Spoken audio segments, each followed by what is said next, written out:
cumbre saludo con gusto en el estudio a James Salazar, quien es subdirector de análisis económico de CI Banco, y a Gabriel Casillas, economista en jefe de Banorte. Bienvenidos.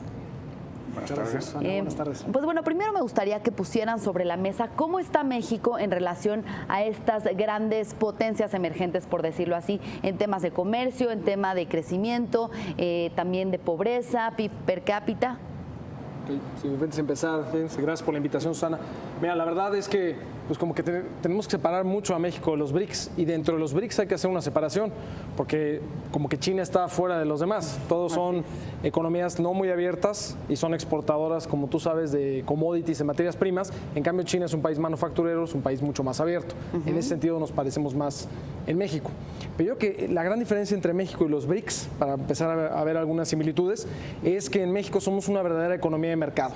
Aquí no intervenimos en el mercado cambiario, realmente se respetan las reglas del mercado, cosa que ningún BRIC parece. Entonces, en ese sentido que estamos en un mucho mejor posicionamiento ahí. Ahora, donde adolece México pues es en la parte de crecimiento. Lo que pasa es que a la hora de comparar el crecimiento del PIB de estos países con el de México, entra China con tasas de crecimiento muy altas. Como que también habría que separar, quitando China, qué tanto han crecido. Y justamente en los últimos años, con la caída de los precios de los commodities, particularmente el petróleo, pues México ha sufrido, y los otros BRICS también, que son principalmente su exportación principal. Entonces, en ese sentido, creo que esas son las principales diferencias y similitudes que quisiera remarcar. Y yo creo que lo más importante es que México ahorita esté participando en esta cumbre, justo porque pues, en Estados Unidos nos están haciendo a un lado el gobierno actual. Claro. Sí, de acuerdo, coincido con Gabriel. Buenas tardes.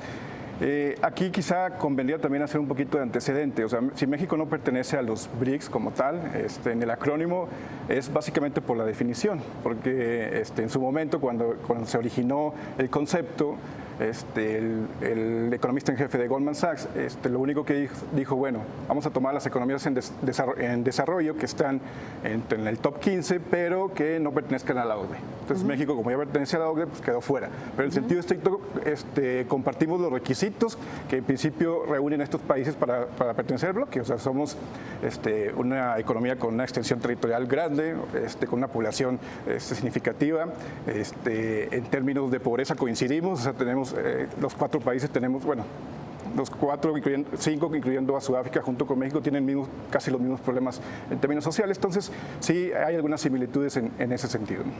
Bien, como ya lo decías, Gabriel, esta reunión se lleva en un momento clave en el que culmina la renegociación del Tratado de Libre Comercio, la segunda etapa. Y pues bueno, de cierta manera, digamos que Enrique Peña Nieto quiere demostrar que pues tiene alternativas, además de Estados Unidos, con otros países. Sabemos que México registró un déficit comercial con el grupo de los BRICS por más de 33,000 millones de dólares durante el primer semestre de este año. Y pues en caso de la reducción de un superávit comercial con Estados Unidos, podría ser compensado con una baja similar o cercana con el déficit reportado por los BRICS. Sí, pero de todas maneras yo creo que es muy complicado llevarlo a cabo, ¿no? Para empezar, pues hay que abrir muchos caminos, los productos con los cuales nos identificamos que nosotros podríamos importar de estos países, prácticamente ya los importamos, los que les podemos exportar, yo creo que sin duda hay oportunidades, pero tampoco se van a lograr de la noche a la mañana, ¿no? Todo esto ha sido con base a mercado, con base a las distancias, a los costos de transportación, y sin duda eso ha sido clave para nuestra integración con Estados Unidos. Entonces no va a ser fácil eso, y tampoco va a ser fácil que Estados Unidos se salga del Tratado de Libre Comercio, ya sea de jure, ¿no? Que digan nos salimos, o de facto realmente que se acaben las transacciones. Eso no va a ocurrir. Entonces yo creo que en ese sentido pues sí, yo creo que está muy bien que México esté participando en esta reunión, ¿no? De los 4 objetivos que mencionó el presidente Peña Nieto. Uno de ellos es justamente pues explorar cómo expandir el comercio y las relaciones entre los BRICS y México. Yo creo que está muy bien que se siga con este esfuerzo, máxime como está la situación actual con Estados Unidos. James. Sí, coincido también. Aquí lo único que no hay que esperar demasiado, porque en general, y sobre todo con China, pues no somos economías complementarias, somos economías que compiten, quizá dentro del grupo con Brasil, y que incluso es donde hay más acercamiento comercial. Ahí tenemos 2 acuerdos limitados, pero de cooperación económica, unos en el marco de la LADI. Entonces, sí, en ciertos grupos. O sea, aquí el mensaje que debe quedar claro es como de que no necesariamente vamos a poder venderle todo lo que quisieran. En sentido estricto, se abren oportunidades, pero hasta ahí. O sea, difícilmente vamos a poder invadir de productos mexicanos a estos países porque la mayoría somos competitivos. O bueno, competimos directamente. Claro. ¿Puedo comentar algo? Sí, por supuesto. Aquí, James, coincido totalmente contigo. De hecho, pues eso fue lo que pasó con México a raíz de que China entró a la OMC en 2001. Pues claro, sustituyó muchísimo de nuestros productos que exportamos a Estados Unidos.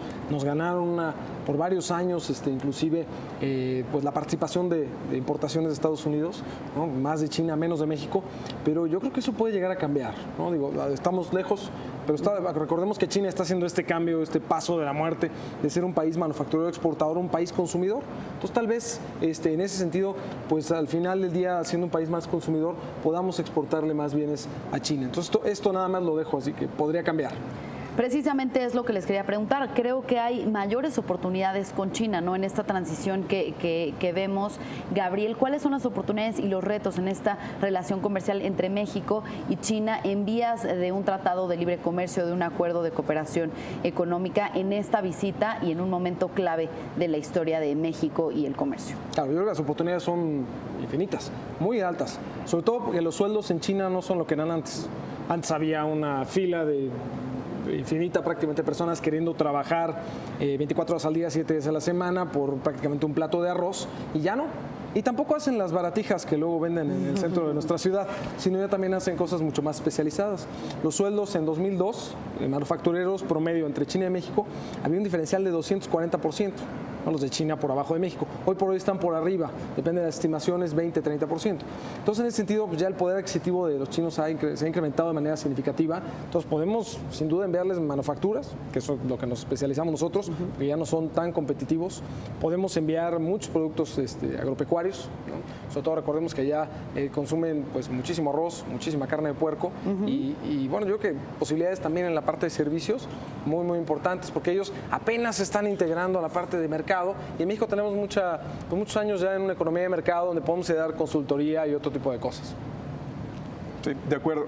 También lo que ya hemos estado viendo es que en la parte sobre todo de importaciones, ya cada vez el porcentaje que corresponde a bienes de consumo es menos. Lo que estamos ya importando más incluso son insumos y bienes de capital, y eso es parte de las oportunidades que terminan. No necesariamente llegamos al mismo tema de siempre de el déficit o las importaciones son malas. En la parte de exportaciones incluso ya hay acercamientos. Digo, es una muy buena noticia que el presidente Enrique Peña Nieto se haya reunido ya 7 veces con el líder chino. Esto significa que sí se están explorando demasiadas las áreas de oportunidad. Ya hay acercamientos a través del grupo de alto nivel y estos son buenas noticias. Bien, entonces, independientemente de lo que pase con el Tratado de Libre Comercio de América del Norte, México pues es positivo que esté explorando estos nuevos mercados y también con China pues crecer esta relación que como decíamos pues puede transitar a una economía de consumo con México. Bien, pues muchísimas gracias por acompañarnos. Gabriel Casillas, economista en jefe de Banorte, y James Salazar, subdirector de análisis económico de Ceibanco. Esperamos tenerlos próximamente por acá. Gracias. Gracias. Gracias. Con esto hacemos una pausa.